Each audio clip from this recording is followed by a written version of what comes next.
పుట్టిన ఊళ్ళో కుక్కల కొట్టించుకుని గాడిద మీద ఊరేగించబడి ఫు అని ఊహించుకుని మేకులేయించుకున్న ఒక చెక్క మీద వేలాడి తీసిన శవం. నీకు అర్థం కావట్లేదు.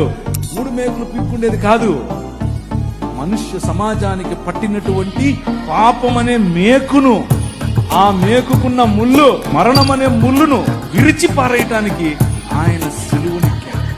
ఆ ప్రభువు భయంకరమైనటువంటి వైలెన్స్ కు ప్రతీకగా ఉన్నటువంటి సిలువని దాని మీద కాలు వేసుకుని కూర్చుని, ఓ మరణమా నీ ముళ్ళు ఎక్కడ, నీ విజయం ఎక్కడ? నీ ప్రభు అడిగితే మృత్యువుకు ముచ్చెమటలు పట్టే. ఈ రాజు, రాజులకు రాజు, ప్రభువులకు ప్రభువు, పరిపూర్ణమైన దైవత్వము కలిగిన ఏకైక దేవుడాయన. దైవత్వములోను, కృపచూపుటలోను, పరిశుద్ధతలోను యేసు ప్రభువు వారికి రారు ఎవరు సాటి, ఆయనకు రాలేరు ఎవరు పోటీ.